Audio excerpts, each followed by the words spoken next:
मैं हूं भगवान जगन्नाथ। मैं वही हूं जो युगों युगों से पूरी नगरी में रथ पर सवार होकर चलता आ रहा हूं। पर आज मैं तुम्हें अपने रहस्य का वो सत्य बताने आया हूं जिसे केवल भाग्यशाली ही जान पाते हैं। लोग मुझे जगन्नाथ कहते हैं, पर क्या तुम जानते हो मैं कौन हूं? मैं वही हूं जो द्वारका में श्री कृष्ण था, वही जिसने अर्जुन को गीता सुनाई, वही जिसने राधा के प्रेम को साक्षात ईश्वरत्व में बदल दिया, वही जिसने अधर्म के सामने धर्म को विजयी बनाया। जब द्वारका का अंत हुआ, मेरा पार्थिव शरीर समुद्र में प्रवाहित कर दिया गया, पर मेरा हृदय, मेरा चेतन तत्व नष्ट नहीं हुआ। समुद्र में एक दिव्य काष्ठ पवित्र लकड़ी के रूप में प्रकट हुई और बहती हुई पुरी के तट पर आई। उसी समय राजा इंद्रद्युम्न ने मुझे स्वप्न में देखा। हे राजन, ये कोई साधारण लकड़ी नहीं, ये मेरा शरीर है, इससे मेरा विग्रह बनवाओ। राजा ने आदेश दिया। मूर्ति बनाने के लिए एक वृद्ध पुरुष प्रकट हुए।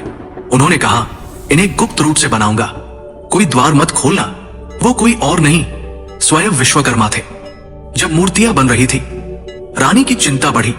द्वार खुलवाया गया। मूर्तियां अधूरी थी। मेरे हाथ नहीं थे, मेरे चरण नहीं थे, पर तभी आकाशवाणी हुई, यही मेरा विराट रूप है, यही मेरा जगन्नाथ स्वरूप है, जहां मैं हर सीमा से परे हूं।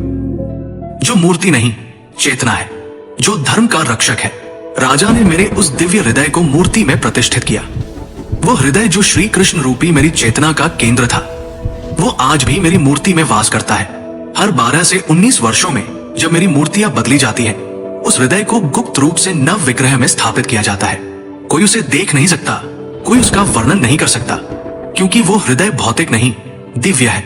मैं वही हूं जो कृष्ण है, विष्णु है, और फिर भी सबसे परे है। मेरी आंखें गोल हैं, क्योंकि मैं हर दिशा में देखता हूं। जब मैं अपने भाई बलभद्र और बहन सुभद्रा के साथ रथ पर सवार होता हूं, तो वो यात्रा कोई उत्सव नहीं, वो क्षण है जब मैं मंदिर से निकलकर भक्तों के हृदय तक पहुंचता हूं। जब तुम मुझे सच्चे हृदय से पुकारोगे, ओम नमो भगवते जगन्नाथाय, तो तुम पाओगे कि मैं तुमसे कभी दूर था ही नहीं। मैं वही था तुम्हारे भीतर, तुम्हारी चेतना में।